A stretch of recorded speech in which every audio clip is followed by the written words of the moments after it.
Hello everyone, I'm Brian. Today I'm reacting to The Ideal Education, Sir Ken Robinson with Sadhguru. The Ideal Education. I have an idea, but whenever they said education, I was thinking Western education. But I think they're more talking along the lines of spiritual education along with Western education, or just whatever education you have plus spiritual education. Because that genuinely, at least as far as I'm seeing in the Western world, is desperately needed. Anyway, let's go and get started.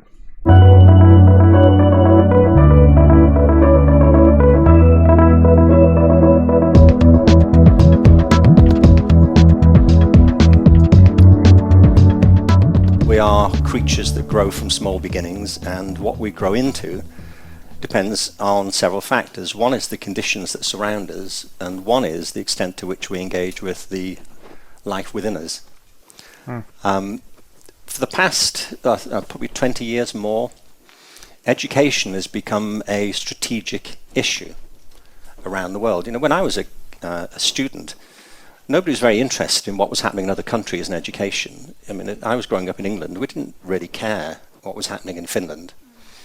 People in America weren't that bothered about what was happening in Spain. But now governments are. Education has become a strategic issue. And it's become a strategic issue because of the nature and pace of globalization. And education has become seen as a process to encourage competition and economic success between countries. And it's led to the most corrupt and sterile form of education you can imagine for our children. Our children are suffering now from higher levels of stress than ever before. More and more kids are not graduating from high school. I hate the expression. Is hate a strong word? That's really strange. I don't know if he's speaking that from American. Like in America, I think students are not graduating high school more and more as well. And I'm just wondering if this is happening in developed countries. I know where I'm from, that is not the case. It's very, I won't say it's rare, but it's not the case. But now it could be different. Haven't been over there in a long time, so I'm not sure. But it's interesting to see that it's happening in Europe as well. I mean, again, I don't live there, so I don't know. Well, I guess it says UK, so it's interesting. I hate the expression dropout. In America currently, something like 30% of kids who start the 9th grade don't complete the 12th grade. And every single child has a reason for that. I mean, there are trends, but what's interesting are not the statistics, it's the reasons individuals have. But if you're running any kind of enterprise and you lost 30% of your clients every year, you might wonder whether it was the stupid clients or your enterprise. And to call these kids dropouts makes it sound like they failed the system. And it's much more accurate to say the system has failed them. Because I don't know any kid who doesn't want to learn. Children are born with immense possibilities, I mean infinite possibilities, and they have a massive appetite to learn. I mean, I will kind of disagree with that a little bit. There are kids out there who don't want to go to school. Let's just put it that way. Because they just want to have fun, go hang out with their friends, watch movies, play games. That's more fun than going to school. But I'm not disagreeing with every kid is a potential for anything. Absolutely, everyone's a potential. And there are kids out there who do want to learn and find school fun. For me, it was fun. But I couldn't wait to go home and play, though. I remember that. I mean, I think what happens in the first 18 months of life, children learn to speak. Little babies, in the first 18 months, learn to speak. And nobody teaches them. You don't. If you're a parent, you didn't teach your child to speak. That's the thing that I wondered some time ago. It's like, how did we grow up knowing to speak the language? I can't remember when I was thinking this, but it was some time ago, and it's very fascinating. How are we able to communicate? How are we able to speak? I mean, of course, parents do teach their children something like Apple and like Dada and Mama and all that, but like then just like where does it happen? I mean, I don't have a child, so I wouldn't know. But it's just kind of curious how, baby, all they can do is mumble, then just mimic words, then all of a sudden full-fledged speakers. Like, what? It's far too complicated. You wouldn't have the time and they wouldn't have the patience. It's not like you sit your child down at the age of 18 months and say, look, we need to talk. Or more specifically, you do. And, and this is how it's going to work. You probably noticed your mother and I have been making all these noises for the past 18 months. Well, Noises. some of these are names of things. We call them nouns. There are other noises we make. They're not names of things. They're names of things you can do with things. We call them verbs. If you change the noise, you can say what you will do and what you have done. And don't worry about the subjunctive. Nobody gets it. It doesn't work like that. Kids absorb language through their skin. You nudge them, you correct them, they mimic you, but you don't speak, you don't teach them. And by the way, if they grow up in a home where there are 6 languages spoken, they'll just learn all of those. Kids love to learn. They're sponges. The problem they have is with education, which is the time when we start to decide systematically to teach them things. And many of the rhythms of education are obstructive to the natural rhythms of learning. So my premise is that children are born with immense natural capacities. They have a tremendous appetite to learn, and education has become the problem. When you say what is the aim of education, I'd put it this way, that, and I'd love to know what Sadhguru has to say about this, coming from a different cultural perspective, but my take on this is this, that all of us are born into 2 worlds. That there's a world that existed before you came into it. It was there before you were. It's the world of historical circumstances. It's the world that exists whether or not you exist. That will be there when you've gone, according to where your metaphysics take you.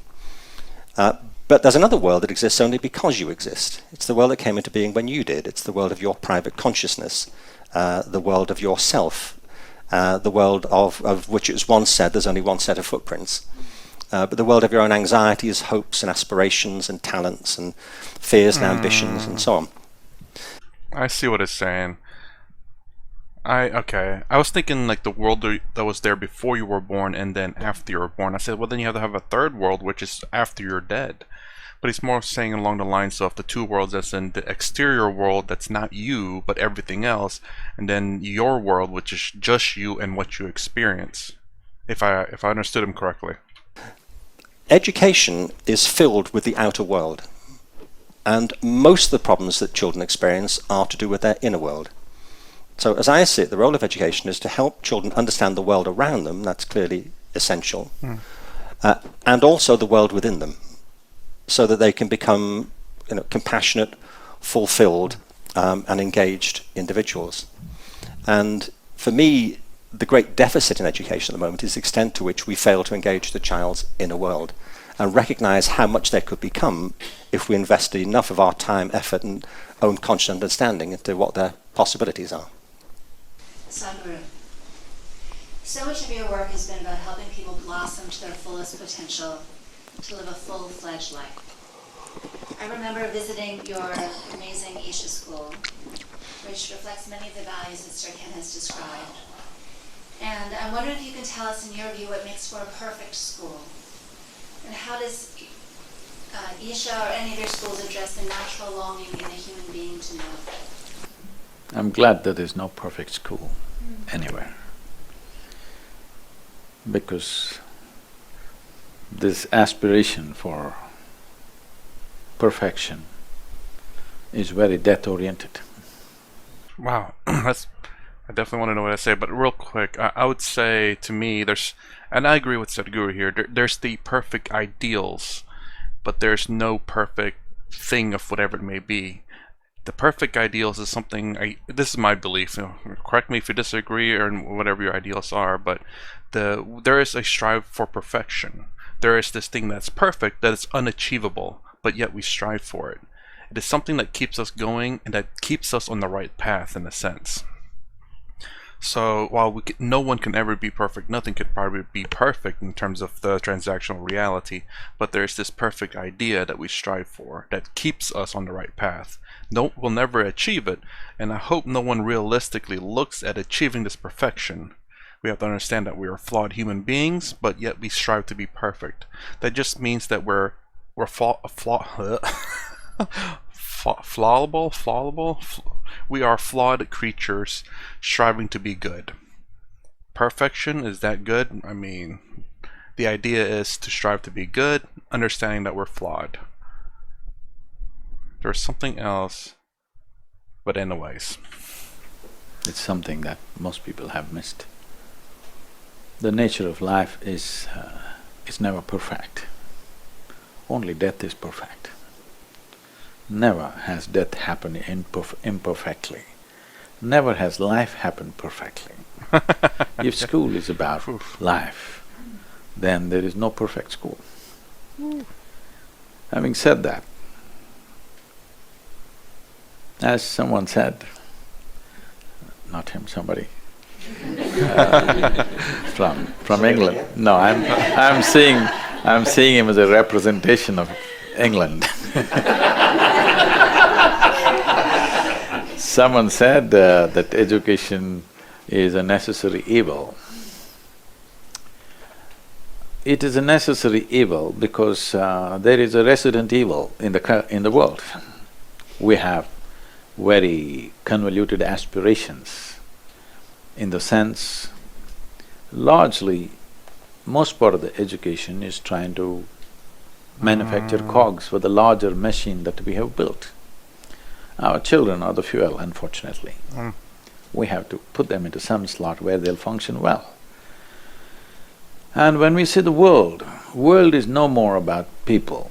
The world is about the economic engine that we are driving. It's become bigger than us. We have to keep the engine going. We're scared to stop it for a moment. We have to keep going. Now, the problem is this, that we have created a world, if our economies fail, we will be depressed. If our economies succeed, we'll be damned for good.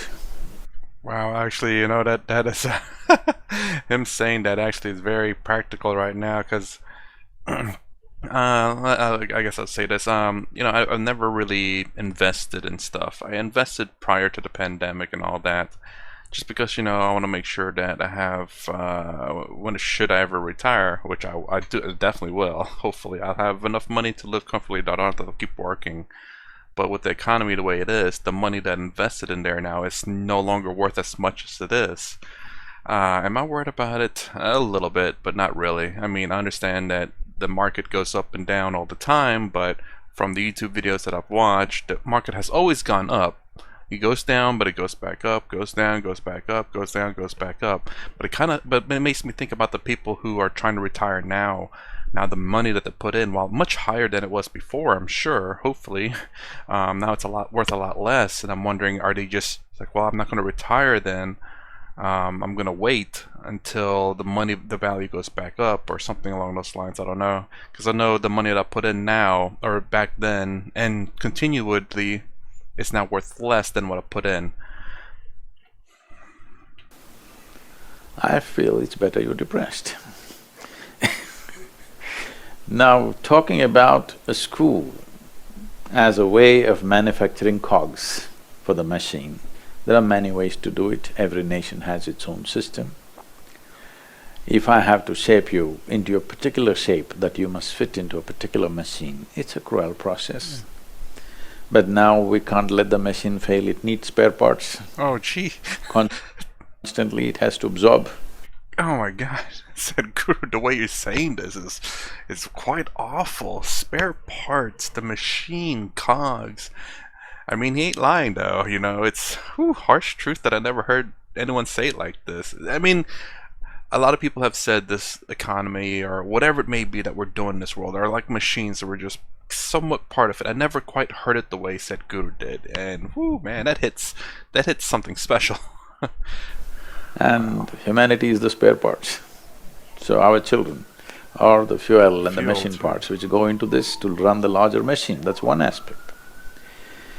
So this is why I have addressed education in 3 different dimensions, which people around me are still trying to grasp why these 3 different things. There is one form of education which is called Isha Vidya, I think they might have showed something about that. This is for the rural masses in India, where the problem is they are in an economic and social pit which they cannot get out by themselves. The only ladder for them is education, employment-generating education. But there are reasonably well-to-do people where… Sorry, hold on, I'm gonna ish video. I'm sorry. I want to look that up to see if it explains that. If it'll play. Point where, well, they had different… Oh, good lord! I thought I had the skip button going. Where do we go at? Ish video. There we go. Wow, that was magical. Oh, I'm sorry. I'm gonna put this ish. Hey, if you want to look this up, please do too, because I want to see. So this is one form of education. I want to see if in Sadhguru's video, see if he explains this and what the techniques and whatever it may be is.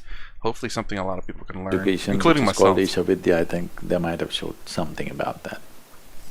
This is for the rural masses in India, where the problem is they are in an economic and social pit which they cannot get out by themselves.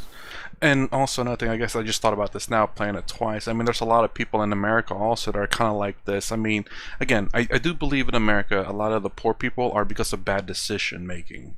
There are people genuinely out there who don't make bad decision making, who are genuinely trying to save, eat as wise as possible, like only getting what they need, and are still poor, and trying to find a solution for both is very difficult. The people who make enough money but are poor is because they're just terrible with money. That's a lot of people's problem, honestly, because no one really teaches not necessarily investment, but money management. It's not really something taught, and I'm sure that's not, well, I don't know if it's all around the world, but it's just not really taught around here. So the only ladder for them is education, employment-generating education. But there are reasonably well-to-do people where they might have gone through that in the previous generation, but this generation need not think about how to earn my living. They have to look at how to expand who they are. So we have Isha Homeschool, which caters to that, because this kind of education costs money. So only people who can afford it can do that. Costs money means not like how it costs here. By Indian standards, it costs money. And there's another form of education where people are not interested in serving this machine or that machine, they want individuals to blossom. So we have Isha Samskriti, where there is no academic education of any kind. They only learn music, dance, art, Sanskrit language, Kalari, which is the mother of all martial arts, and classical dance, classical music, yoga, English language as a passport to the world. So these children are a treat to watch. This is how children should have been. Just to give you a glimpse of what it is. At the age of 15, for 3 years they go into monastic life. Compulsorily they must go on, compulsorily they must come out at 18. They cannot continue. They'll take a monastic life for 3 years, but after 3 years they cannot continue, they have to discontinue that and get back to normal life. This is for discipline and focus, but you can't make the entire world like that. This is an ideal to work towards. The idea of this kind of schooling is just to develop human body and human brain without any intention. Without any intention as to what they should become. They can become whatever they want. Only thing is, human body and human mind should grow to its fullest capability, and attention is the main thing. An indiscriminate and unprejudiced attention is what we're trying to evolve in the children, that they learn to pay attention to everything the same way, that you don't divide the world as something as good and something as bad, something high, something low, something divine, something devil, something filthy, something sacred. No, you learn to pay the same attention to everything. This is the fundamental of this form of education. What will they do? What will they do is the aspiration. So I guaranteed them one thing, 12 years, if you enter the school, the commitment is for 12 years. You have to, 6 if you come, 18 if you can leave. So they asked me, what will the children do? I said, one thing I'll assure you, we will not give you a certificate in the end. They said, Sadhguru, what? I said, did anybody ask me what is my certification? Only in the American embassy they asked me. So I said, no certification, because doors in the world may open little slowly for you, but when they open, they stay open. Because, not because of qualification, but by competence you open doors. It is just that everybody is in a mad race, your children should do better than your neighbor's children. This is a disease. I agree. I didn't know you're unqualified, by the way. That's the… I actually have to go. That is the only qualification I have, and that is the only striving in my life, how to remain uneducated. Because this is the biggest problem. Why education has become a problem in the world is, people become who they are in the world because of what they have gathered. This is a very unfortunate situation. Right now, whether it is material things or knowledge, whatever information they have gathered, it makes them who they are. Now, who you are and what you have gathered are two different things. This is the distinction we are trying to bring into child's life in our schools. Whatever you may gather, it doesn't matter. What you gather is just information and things. Information is a thing by itself. It should not determine who you are. Who you are is determined by a different process, what you gather by a different process. So when I keep repeating to everybody, lot of these people feel ashamed, my guru is uneducated, they try to say, no, he only says that he's really educated. What I'm saying is, whatever I have gathered does not determine who I am. Because the biggest problem in the world is this: from the day you are born, all kinds of people are trying to teach you something that's not worked in their life. I think if I can say, one of the major problems Sorry. This is where, like, I don't necessarily disagree with Sadhguru, because what he says is absolutely right. I guess it's something that I'm probably pretty sure Sadhguru just can't exactly say everything. It'll take forever because he has so much wisdom on him.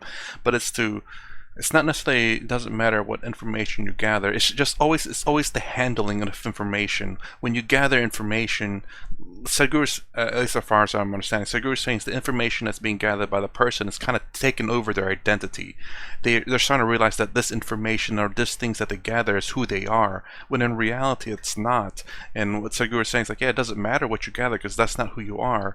And the problem is that you can gather these identities or things, but so long as you recognize that as someone else, that is something else than you, I think that's being the bigger problem. This is hopefully not a compromise, but an understanding of it's okay to gather information, it's okay to get these identities, but to understand that these are not you. These are mere identities of stuff that you've gathered.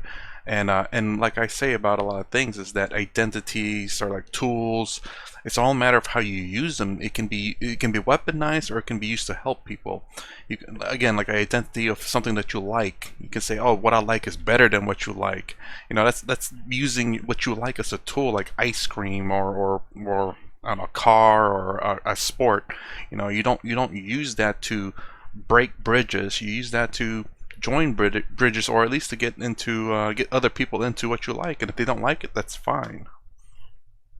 Excuse me, I agree with all of that, is that we didn't have systems of mass education as we know them now pretty much until the middle of the 19th century. You know, they were invented, made up. Part of industrialization. Yes, it was part of the Industrial Revolution, and it was associated with the big move from the countryside into the cities to provide a workforce for the industrial economy. It's very straightforward from that point of view. It was a massive piece of social engineering. It's why the system is shaped the way it was. We needed a majority of people to do blue-collar work, which is why we had a broad base of elementary education, and a relatively small group of people to do clerical administrative work in suits, which is why we had a small university sector. And the system was created that way. In Britain, you know, when I was at school, at the age of 11, well, we all took an exam, I'm sure Ian would remember it. It's called 11 plus. And it determined at the age of 11 which type of school you went to, which sort of high school, a grammar school or a secondary modern school. It was really an IQ test, but people thought it was a blood test, that told them how smart they were. And actually, it was just a capacity to do that type of test. And like a driving test, you could get better at it. And I mean, a lot of people were trained to do it, and they got through it. But the consequence of it is that we created this kind of system where there were a small group of winners, and they did very well by it, but the vast majority didn't. And part of the problem, as I see it, is that the system of education is burdened with certain ideological assumptions. One of them is a whole set of ideas about intelligence. So the whole ideal of Western education is to get people to university. And therefore, and it's because the universities abrogated the system to their own purposes. And therefore we have in the system this deeply mistaken assumption that intelligence is the same thing as academic ability. And academic ability is very important, but it's a very specific capacity, the capacity to do certain types of deductive reasoning, certain types of critical discourse.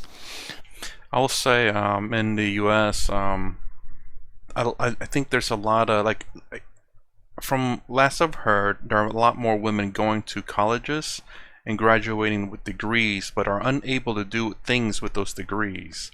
And also in more certain part of the political spectrum are getting useless degrees that they can't do anything with. And I think there's this drive in the Western world to go to colleges to get degrees, whether you can use them or not, because that's the standard that was set in society. And it ends up getting a lot of people into a large amount of debt. And the fact that there's this thing that says you have to get a college degree, that colleges can charge more because, hey, we're in demand, we can charge more for that. But I think men are not going to colleges, at least from last I heard. But there's these other schools that trade schools they call them now, I think, which are much better. They teach you how to do a trade skill. And so it's very practical. They teach you how to do something which you can go then take to your job to do it because you know how to do it. I went to college and I remember going in there learning a whole bunch of different programming language. And I asked my my counselor, the counselor basically. I was like, where can I go with this? Like, you can go anywhere. I'm like, but like what language? And because I went with computer programming, it's like, what language can we use? Because there was many different languages you could take, and it's like, well, yeah, they'll have to teach you. I'm like, isn't that what the college is for? It was very confusing to me. It's like, there's no set path, no set goal. I learned computer language, but I graduated in the worst time to do it. Literally, everyone's losing their jobs when I graduated college, so I could not get the entry-level jobs during the time that I was applying for jobs required 7 years. So basically, when entry-level jobs just starting off, 7 or 5 years experience needed, just because it was a horrible economic time and people who had jobs now are taking entry-level jobs because they have no job. These people who work for the industry for 10, 15 years no longer have a job. Now they're taking entry-level jobs. But yeah, and it's just very strange that in college you're kind of just taught like a general thing, maybe somewhat specific, but it's not tailored specifically to certain things. It's kind of a general, broad thing, whereas a trade school is more very specific on what you. If there's something that you want to do, then it's great to learn that very specific thing so that you can get into that field because you have the knowledge and you have some of the experience because you've done it. But the upshot is that if you're not very good at that, you're thought not to be very smart. Because the truth is, if you create a very narrow conception of ability, you create a very big conception of disability and inability. I just said, as we're doing personal stories for a second, I'm from Liverpool in England, and I'd mention one thing. I went to school across the city centre from the Liverpool Institute, which is where Paul McCartney was at school. I didn't know him then. I'm sure some of you people do know him quite well. But I wrote a book a few years ago called The Element: How Finding Your Passion Changes Everything. And I interviewed lots of people for the book, one of whom was Paul McCartney. And I tell you this because I think it's very important you don't leave here today unaware of the fact that I hang out with Paul McCartney. Anyway, Paul as I call him, was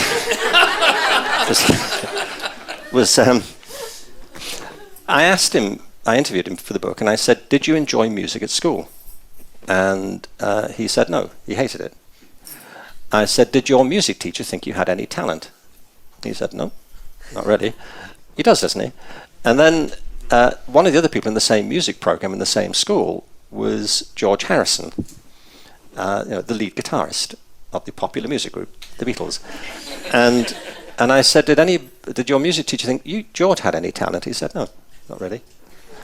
I said, "Well, look, would this be a reasonable comment that there was this one music teacher in Liverpool in the late 1950s who had half the Beatles in his class, and he missed it?" He said, "Yes." Well, it's a bit of an oversight, isn't it? So, anybody stand out in your class this year, Mr. Wilcox? Not really. Nobody leaps forward, frankly.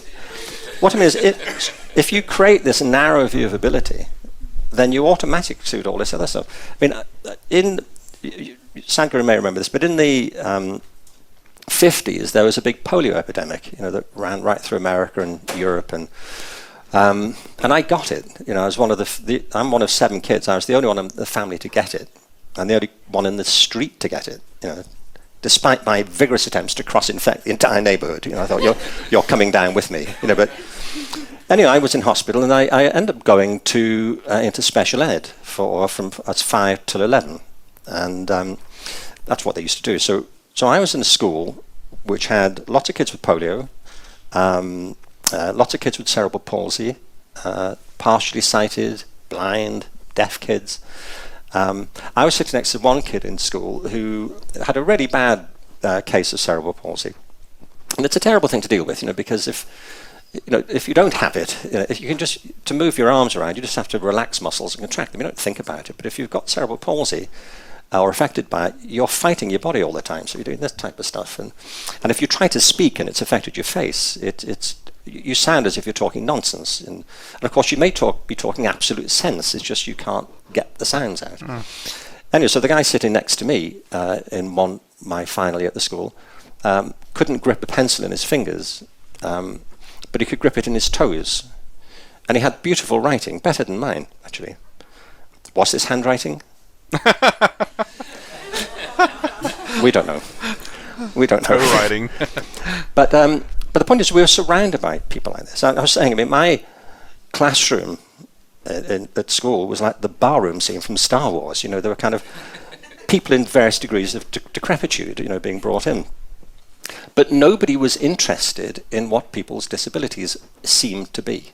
What we're interested in was what they were good at, and if they were smart or interesting or what. And the fact is that many of the things that they had difficulty with weren't what really defined them. But because there's this narrow view of ability, if you have trouble writing or speaking, it's assumed that you have some associated mental incapacity, which is why you get this big conception of disability surrounding it. But if you reframe the conception of ability, suddenly you discover all these talents and possibilities that are inherent all the time. Now, I mention it because it's a dramatic example, at least special ed is to me, of what happens all the time in general education. All kinds of kids are told they've got problems who don't have them. They're created by the system. Real quick with that, what he said, all kinds of kids today are told they got problems, but they don't have them. I think in America, there's a rise of ADHD, and I don't know if it's happening anywhere else. I'm probably sure there is, and it's generally boys, I hear, that are having this issue, and what they're doing is they're basically drugging them up with some kind of drug to keep them from having this attention deficit disorder. And the problem is that a lot of boys are getting drugged up in these things because they can't stay still in school or whatever. And I've heard arguments: it's not the kids' it's not the problem of the kids; it's the problem with our education systems. Like, these kids are, you can't teach them the same way as everyone else. You have to teach them in a different kind of environment. And I think there were some people who have done that, and the kids were really not a problem at all. They were great or fantastic, and they were smart. It's just because they're how they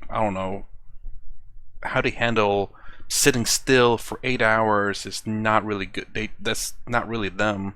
So it's a different kind of environment they have to learn in. It kind of sucks because there's probably so many different kids that you have to teach them different ways, and there's only so much money to go around to create these specialized schools.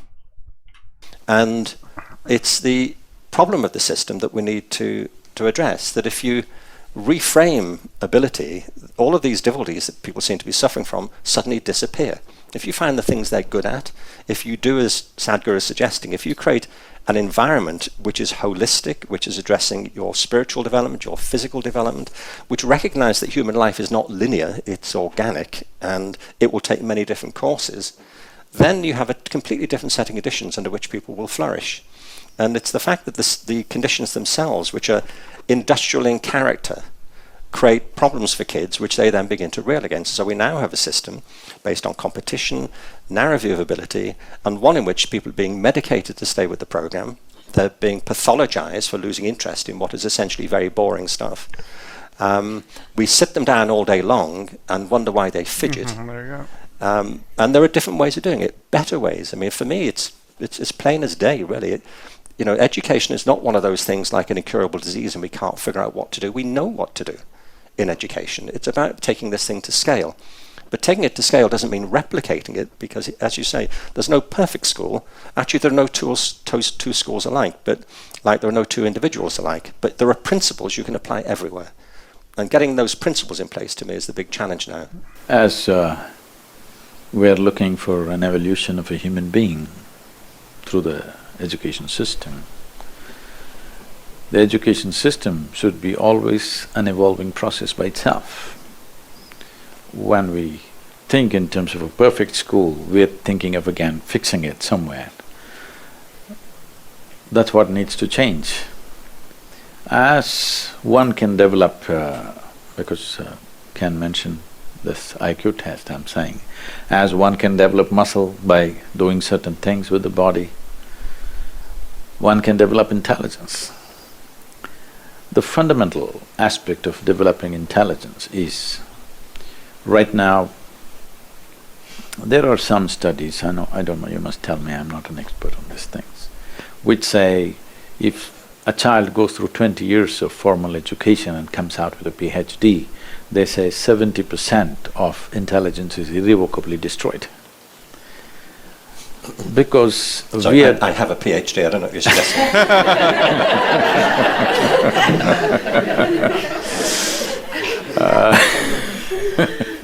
I'll leave that to you, Ken.